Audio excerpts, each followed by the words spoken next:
Guys welcome back to the channel and you are watching the UPSC diary. आज के इस particular video में हम करने वाले हैं second and last part of science का chapter which is chapter 5 physical and chemical change. अभी हमने यहाँ के ऊपर तक कर लिया था जिसमें हमने फैसिनेटिंग फैक्ट्स पढ़ लिया था। हमें एक्टिविटी 5.6 से स्टार्ट करनी थी। सो इसमें क्या कह रहा है, hold a piece of paper with a pair of tongs, यहाँ पे आपको दिख रहा होगा, and bring a lighted matchstick to it. और उसके सामने पेपर लो और एक मैच स्टिक लेके आ जाओ, क्विकली उसमें आग लग जाएगी। तो क्या हम कह सकते हैं कि हमें आग की ज़रूरत है to start the burning process? Yes we can say, but apart from that एक और एग्जाम्पल देखिए है, take another piece of paper, magnifying glass की मदद से focus the sunrays to make the smallest and brightest spot on the paper. ये देख लो यहाँ पे स्मॉलेस्ट फोकस कर दिया गया है। फिगर 5.7 ए, कुछ टाइम के लिए आप इसको होल्ड करो। आप क्या ऑब्जर्व करोगे? You will observe that the paper starts to emit smoke, paper में से धुआं निकलने लगेगा and then it will catches fire. तो इससे हमें क्या पता चलता है कि we find that the substance can burn even without fire. इस चेंज को आप कैसे एक्सप्लेन करेंगे? When you are focusing the sun rays on the paper it will heat it. Sun का जो रे है वो पेपर को हीट करेगा। टेम्परेचर जो पेपर का है वो इंक्रीज़ हो जाएगा विद टाइम। कुछ टाइम के बाद जो पेपर है वो इतना हॉट हो जाएगा कि इट विल स्टार्ट बर्निंग। ये जो minimum temperature at which a substance catches fire is called ignition temperature. So हमारा नेक्स्ट टॉपिक यहाँ पे आ गया। You can write the question, define ignition temperature, यानी कि सबसे कम टेम्परेचर जिस पे किसी चीज़ में आग लग जाती है ना, उसको हम कहते हैं इग्निशन टेम्परेचर।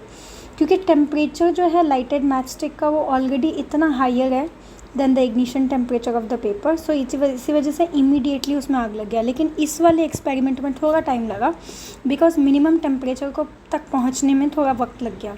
लेकिन जैसे ही आप आग लगाते हो तुरंत आग लग जाती है because moment you know light a match stick, जो लाइटेड मैच स्टिक का टेम्परेचर है वो ऑलरेडी इतना हाई होता है, जितना इग्निशन टेम्परेचर की नीड होती है उससे ज़्यादा होती है। ठीक है, मतलब पेपर में आपको आग लगने के लिए जो minimum ignition temperature, minimum temperature which is required to burn the paper जो होता है वो ऑलरेडी मैच स्टिक में बहुत हायर होता है, दैट इज़ वाई उसमें आग लग जाती है। तो यहाँ पे बहुत इंपॉर्टेंट क्वेश्चन है, ये आपसे पूछेगा what are the 3 requirements of combustion. Combustion के लिए 3 इंपॉर्टेंट चीज़ें क्या क्या चाहिए होती है। सबसे इम्पॉर्टेंट क्या है? देखो, सबसे पहले कंबस्टिबल सब्सटेंस चाहिए जिसको आप फ्यूल कह सकते हो। उसके साथ चाहिए आपको ऑक्सीजन, उसके साथ चाहिए आपको हीट, इतना हीट जो अलाउ कर दे उस फ्यूल को कि वो इग्निशन टेम्परेचर पर पहुंच जाए, क्योंकि जैसे वो इग्निशन टेम्परेचर पर पहुंचेगा उसमें आग लग जाएगी। ठीक है, नाउ नेक्स्ट टॉपिक इज, क्या physical and changes same place पे हो सकता है? सॉरी, सेम प्रोसेस में फिजिकल और केमिकल चेंज दोनों हो सकते हैं। जब आपने कैंडल में आग लगाया था तो क्या क्या चेंजेस हुए थे उसके बारे में एक्सप्लोर करने के लिए कहेगा। देखो, जो वैक्स थी वो मेल्ट कर रही थी, ये देख लो, वैक्स मेल्ट कर रही है, इवेपोरेट करेगी, फिर वैक्स मेल्ट करेगी, फ्लो गिरेगी, बहेगी और सॉलिडिफाई कर जाएगी। आपने कई बार कैंडल जलाने के बाद देखा होगा वैक्स पिघलती है और पिघलने के विद इन हाफ मिनट या 10-15 सेकेंड्स में आप देखोगे, 1 मिनट का टाइम तो नहीं लगता है, 10 to 15 सेकेंड्स में आप देखोगे वो जो लिक्विड था वो सॉलिडिफाई हो गया है, थोड़ा सा सॉलिड हो गया है। जो वैक्स बर्न करता है तो यानी जब वैक्स बर्न कर रहा है तो नया सब्सटेंस बन जाता है। ठीक है, मे बी जो विक है वो ड्रॉप द लिक्विड वैक्स, कहता है कि जो मे बी जो विक होती है, जो ये कैंडल है इसमें जो ये थ्रेड होती है इसको हम विक कहते हैं। क्या क्या ये हो सकता है, ये लिक्विड वैक्स को जो है खींच लेता है, समथिंग लाइक दैट, बट इतना नहीं है। इसके पीछे एक्चुअल क्या है ये सब तो ठीक है, स्टोरीज अच्छी है, हमें यहाँ पे फोकस करते हैं। जो वैक्स होता है कैंडल का जब मेल्ट करता है तो वो विक तक पहुँच जाता है और इवेपोरेट कर जाता है due to heat of the flame. जो वैक्स का वेपर होता है वो बर्न करने लगता है और फ्लेम प्रोड्यूस करता है। मेल्टिंग ऑफ वैक्स और उसका जो सॉलिडिफिकेशन है, मतलब पहले वैक्स जो होता है आपका वो मेल्ट करेगा, फिर उसमें सॉलिडिफिकेशन, वो सॉलिड बन जाएगा और इवेपोरेशन होगा, ये फिजिकल चेंजेस है। Burning of vapour on the other hand, लेकिन वेपर जो जल रहा है वो एक केमिकल चेंज है। ये हमें क्या बताता है कि burning of a candle involve both physical and chemical change, this is also important. इसमें आपसे पूछ सकता है तो आप इसमें कैंडल वाला एग्जाम्पल बता देंगे। क्या क्या नो साइंटिस्ट, जो कैंडल आपने अभी जस्ट ऑब्जर्व किया है वो एक ऑब्जेक्ट ऑफ क्यूरियोसिटी था फॉर बहुत सारे scientist including Michael Faraday. Michael Faraday ने एक इम्पॉर्टेंट सिग्निफिकेंट कॉन्ट्रीब्यूशंस दिया था to several areas of science. 19th century के दौरान में फैराडे ने डिस्कवर्ड किया था सीरीज़ ऑफ लेक्चर, जिसमें उन्होंने chemical history of a candle के बारे में काफ़ी कुछ लिखा था। फैराडे मानते थे कि candle was the perfect object to introduce scientific study. ठीक है, किसी भी साइंटिफिक स्टडी के लिए candle is one of the best example. ठीक है, थ्रू इट इन्होंने अलग अलग डिफरेंसेस बताए various physical and chemical process, जैसे मेल्टिंग, वेपोराइजेशन एंड कंबशन। यानी कैंडल की मदद से फैराडे ने मेल्टिंग का कॉन्सेप्ट, वेपोराइजेशन का कॉन्सेप्ट एंड कंबशन का कॉन्सेप्ट भी हमें दिया है। नेक्स्ट है, आर चेंजेस परमानेंट? क्या चेंजेस परमानेंट होती है? तो देखो, once something has undergone a change, can we get it back in its original form? तो इसमें आप दो चीज़ें पढ़ेंगे बच्चे, रिवर्सिबल और दूसरा आप पढ़ेंगे इरिवर्सिबल। रिवर्सिबल का मतलब होता है कोई चीज़ अगर वापस अपने फॉर्म में ओरिजिनल स्टेट ऑफ सब्सटेंस में जा सकता है तो उसको हम रिवर्सिबल कहते हैं।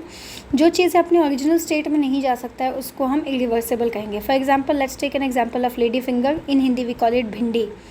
ठीक है, तो अगर आप भिंडी काटोगे, सपोज करो ये कुछ ऐसा लेडी फिंगर होता है, ठीक है, आपने जब भिंडी को काटा तो इसके कई सारे पीसेस बन गए, राइट। तो ये कटिंग ऑफ भिंडी जो है फिज़िकल चेंजेस है, लेकिन अगर इसको, तो ये इसमें कुछ नया नहीं बना, लेकिन जैसे आपने भिंडी की सब्ज़ी बना दी, पका दिया, स्टीम कर दिया इसको, तो अब भिंडी की सब्ज़ी से वापस कच्ची भिंडी, रॉ भिंडी नहीं बनाई जा सकती। So it's irreversible change. Best example मैं आपको बताती हूँ, ये तो मेरा फेवरेट एग्जाम्पल है। Let me give you another bookish example that is also very easy to understand. Paper की बात करते हैं, अगर मैं पेपर को फोल्ड कर दूँ तो वापस उसको नॉर्मल कर सकती हूँ, तो ये रिवर्सिबल हुआ। फोल्ड करके पेपर को नॉर्मल कर सकती हूँ। चादर को अगर मैंने फोल्ड किया है तो वापस बेड पे वैसे ही बिछा सकती हूँ सीधा करके, तो ये फिज़िकल चेंज हुआ। लेकिन अगर मैं बर्न कर दूँ, पेपर में आग लगा दूँ, तो इसमें बर्निंग ऑफ पेपर में क्या हो जाएगा, paper will convert into ashes.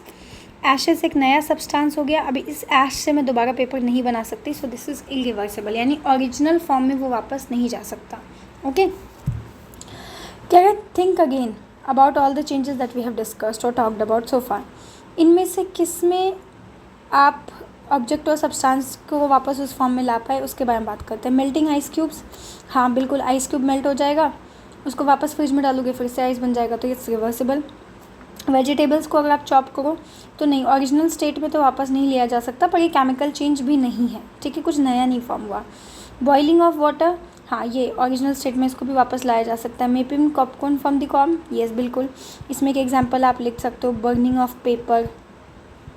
ठीक है, इसके अलावा किसी भी तरीके का केमिकल रिएक्शन कर लो, सपोज़ मैग्नीशियम में आपने ऑक्सीजन में मिला दिया तो मैग्नीशियम ऑक्साइड्स कुछ बन जाएगा, तो मैग्नीशियम रिबन वाला एग्जांपल।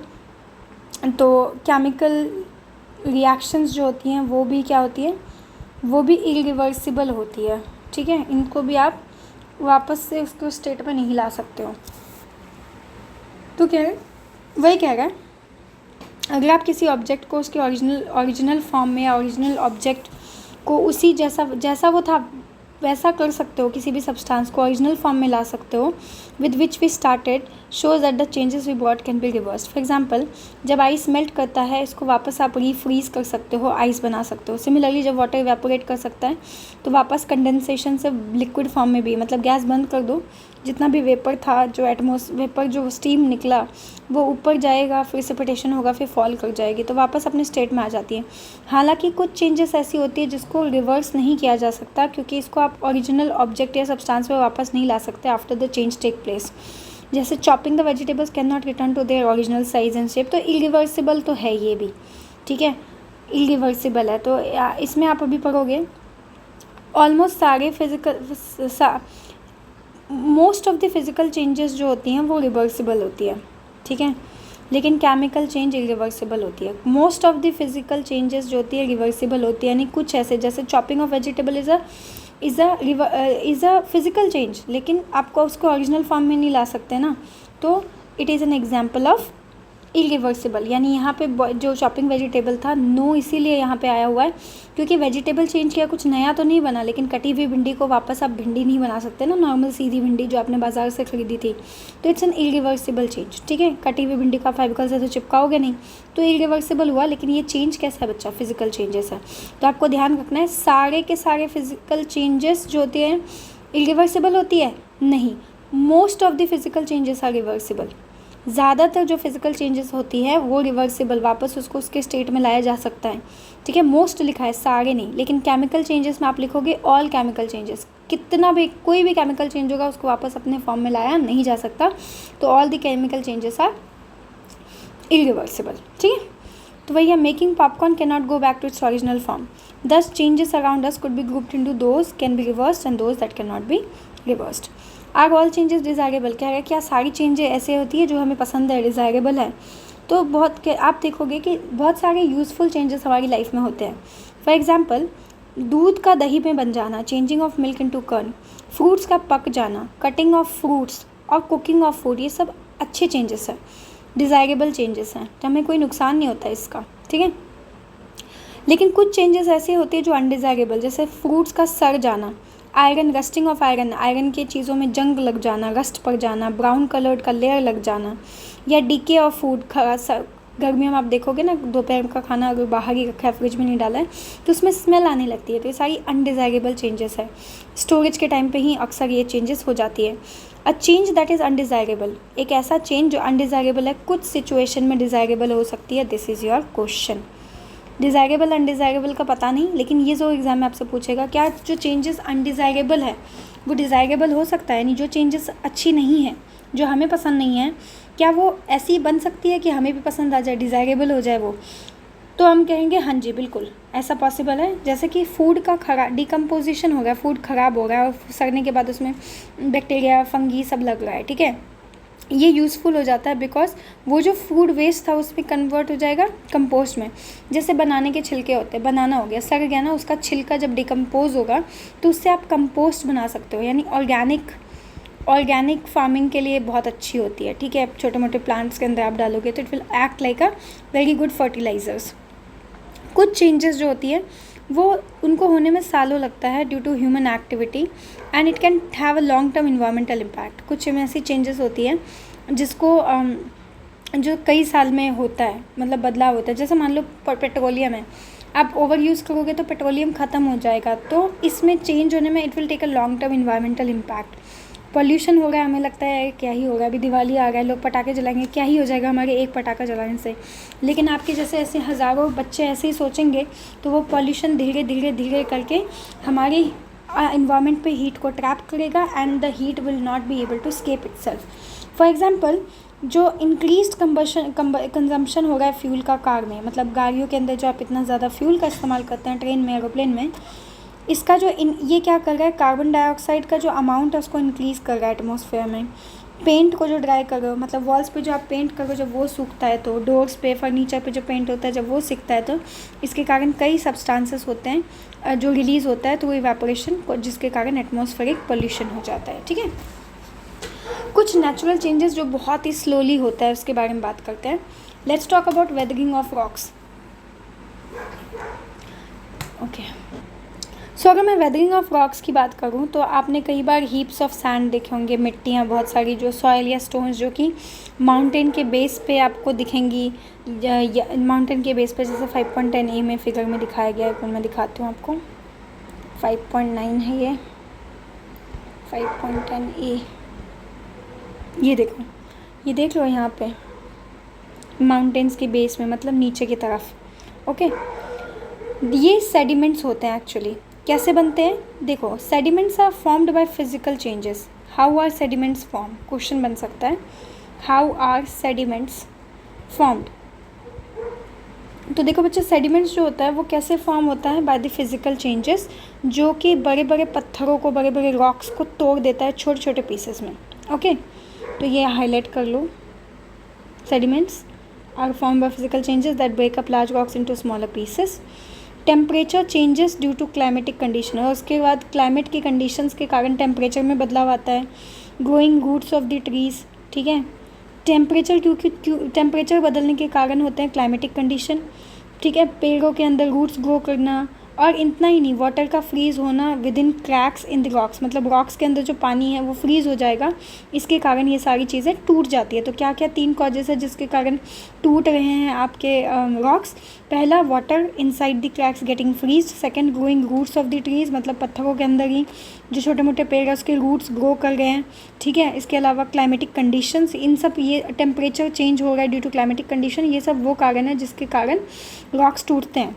वाटर और केमिकल, जो वाटर या जो केमिकल जो कि वाटर के अंदर प्रेजेंट है, ये रिएक्ट कर जाता है, ठीक है, can react with the rocks के साथ ही रिएक्ट करेगा और उसके कारण केमिकल चेंजेस होंगी रॉक्स की कंपोजिशन में। जो रॉक की कंपोजिशन मतलब उसको बनने में जो जो चीज़ें लगती है उसकी कंपोजिशन के अंदर जो है वो रिएक्ट हो रहा है, तो इसके कारण केमिकल चेंजेस होता है। ऐसा एक एग्जांपल बताती हूँ।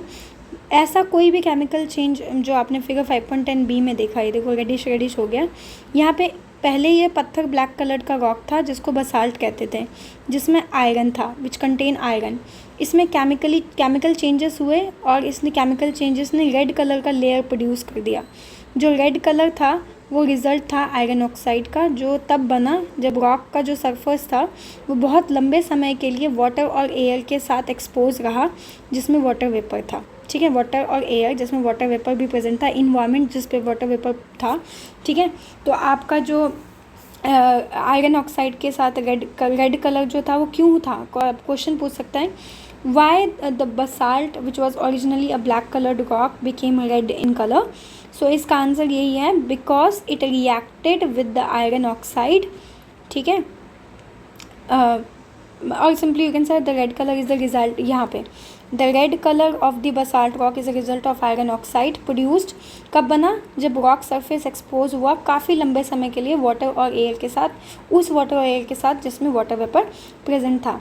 ये जो फिजिकल एंड केमिकल चेंजेस पत्थरों के अंदर होते हैं ना, इसको साथ में हम क्या कहते हैं, वेदरिंग हो गया, जिसके कारण सॉइल का फॉर्मेशन हो जाता है, ठीक है।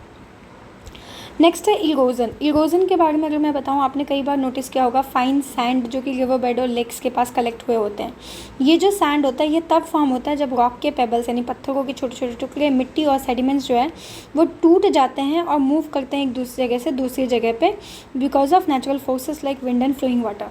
मतलब क्या कह रहा है कि रिवर बेड एंड लेक के पास आपने कई सारे पेबल्स एंड रॉक्स देखे होंगे, सैंड देखे होंगे, सॉयल देखे होंगे, ये सब छोटे छोटे टुकड़ों में और टूट जाते हैं और एक जगह से दूसरी जगह ट्रांसफ़र होते हैं बिकॉज ऑफ वाटर और फ्लोइंग वाटर, बहती पानी के साथ, हवा के साथ ही एक जगह से दूसरी जगह पे जब मूव करते हैं तो इस प्रोसेस को हम लोग क्या कहते हैं बच्चा, इरोजन कहते हैं। लैंडस्लाइड के टाइम में जो लैंडस्लाइड जब ज़मीन खिसकती है उस टाइम पे जो इरोजन होता है ये एक फिज़िकल चेंज का एग्जांपल है। रिवर के अंदर जो रॉक्स एंड पेबल्स है वो स्मूदर होते हैं, ठीक है, due to the constant erosion. पहले स्मूथ होते हैं लेकिन क्योंकि लगातार इरोजन हो रहा है वाटर के कारण, फ्लोइंग वाटर के कारण, तो जब स्पीड वाटर का या विंड का डिक्रीज़ होता है, यानी हवा की स्पीड जब कम होगी, वाटर की जो स्पीड होगी कब होगी, स्पेशली इन एन ओशन और अ लेक, जो मटेरियल ट्रांसपोर्टेड हुई इरोजन के टाइम में वो किसी बॉटम पे जाके ठहर जाती है। ये जो सेडिमेंट्स है टाइम के साथ हार्ड हो जाता है और नया रॉक बन जाता है। ज़्यादातर ये चेंजेस जो होता है हज़ारों साल में एक बार, हज़ारों साल लगते हैं इसको होने में और इसको रिवर्स नहीं किया जा सकता, तो it is an irreversible change, ठीक है। तो इन अ नटशेल हमने क्या पढ़ा, physical change is one in which a substance और object undergoes a change in its physical properties and no new substance is formed. Chemical change आपने पढ़ा, one और more new substances are formed, इसमें chemical reaction होता है and can be represented by a chemical equation. Combustion, cooking और rusting chemical changes के example हैं। Substances जो जिसमें कंबशन, जिसमें आग लग जाती है उसको कंबस्टिबल सब्सटेंस कहते हैं। हीट और लाइट जो है प्रोड्यूस होता है ड्यूरिंग कंबशन। लोएस्ट टेम्परेचर, जिसमें किसी चीज़ में आग लग जाए उसको इग्निशन टेम्परेचर कहते हैं। कुछ चेंजेस रिवर्स किए जाते हैं, कुछ को नहीं। कुछ चेंजेस डिज़ायरेबल होते हैं, कुछ नहीं। रॉक्स के अंदर फिजिकल एंड केमिकल चेंजेस होता है ड्यू टू वेदरिंग, ताकि सॉइल बन सके। इरोजन जो फ्लोइंग वाटर के कारण, बहती पानी और विंड के कारण, हवा के कारण होता है, वो एक फिजिकल चेंज का एग्जाम्पल है, ठीक है। तो अब क्या है नया, मैं ये कुछ कराती हूँ उसके बाद विल कंप्लीट। मुझे कमेंट में बता देना if you want me to complete the exercises also. Right now I am not focusing on it, I am just focusing on overall understanding of the chapters. Which of the following statements are the characteristic of physical change? The state of the substance may or may not change. That's true. Cutting of vegetable में state substance का change हुआ है. A substance with different properties is formed. No, not like that. No new substance is formed. True. ठीक है. The substance undergoes a chemical reaction, नहीं यार, physical change में chemical reaction नहीं होता। तो 1 और 3 इसका बेस्ट एग्जाम्पल है, ठीक है। Predict which of the following changes can be reverse, ये तो खुद से बता। Stitching cloth to a shirt, इसको रिवर्स कर सकते हो, क्लोथ से शर्ट बना लिया तो शर्ट से क्लोथ, डिज़ाइन चेंज नहीं हो सकता तो it can be reversible. Twisting of straight strings reversible. Idli से बैटर बनाना irreversible. Dissolving sugar in water irreversible, चीनी को पानी में घोलने के बाद वापस चीनी नहीं बनाया जा सकता।